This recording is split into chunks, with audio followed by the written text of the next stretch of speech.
reading from the book of the prophet Isaiah.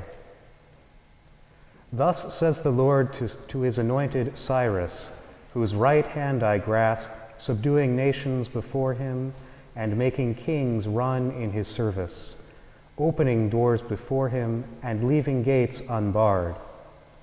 For the sake of Jacob, my servant, of Israel, my chosen one, I have called you by your name, giving you a title, though you knew me not.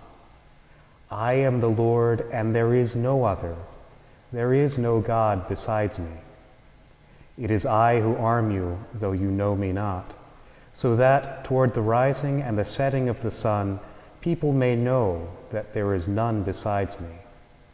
I am the Lord, there is no other. The word of the Lord. Thanks be to God. Allow me, O King, to speak. Hear the words of my mouth. You are Cyrus, the great king, king of Persia, king of Anshan, king of Media, king of Babylon, king of Sumer and Akkad, king of the four corners of the world. You were groomed from your birth to be king. The best tutors of the land taught you leadership, politics, and war. And this is only fitting. Your great-great-grandfather was Achaemenes, the founder of your dynasty. Your great-grandfather Tepses conquered all of what is now your homeland. You are the son of the great king Cambyses. You were, for a time, vassal to Astyages of Media, and for one of the only times in your life, he declared war on you. But your life is a golden one, and not only did Astyages fail, but from the beginning of the conflict, much of his army and noblemen declared their allegiance to you. After the war, everyone is happy. Even Astyages is content to give you his daughter in marriage and live out the rest of his days in peace. O golden Cyrus, then the Lydians decided to take one of your cities. Quite foolish. They failed, of course, and instead you took their entire land, making their king your advisor, and he has served you well to this day. Then, O Cyrus, you marched against the greatest ruler you knew, Babylon the Great. How few battles you had to fight. How Babylon itself surrendered to you without a fight. How its generals gave themselves over to your reign. O Cyrus, O great king, then among those in Babylon, some from Judea asked to return to the home of their ancestors and to rebuild their temple.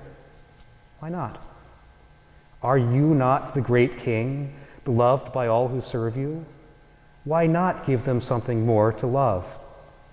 So you granted their request. O Cyrus, O great king, why are you great? Why is it that all love you?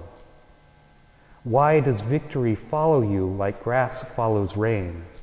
Why do kingdoms give themselves over to you? Why does all this fall so easily into your lap? Do you suppose that these gifts are for yourself alone? O Cyrus, great king, listen to my voice and attend with your golden ears. Your intelligence, your wisdom, your skill, did you create them in yourself? Where did they come from? What are they for? Would it surprise you to learn that it is the King of Kings who has given you all of this? That is, the God of the Jews, the God of Israel.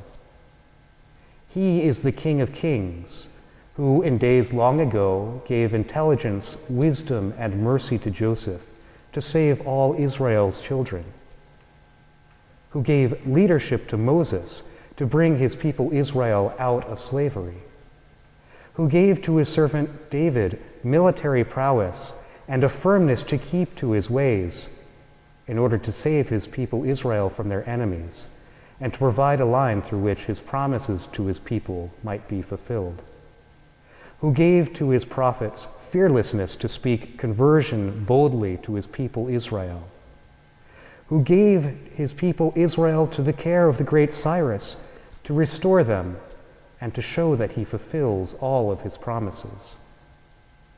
The King of Kings, the God of Israel, it is he who gives talents and skills to each person for the service of others. What else might the King of Kings have in mind for you? Your intelligence, your skill, your many gifts. For what has the King of Kings given you all this?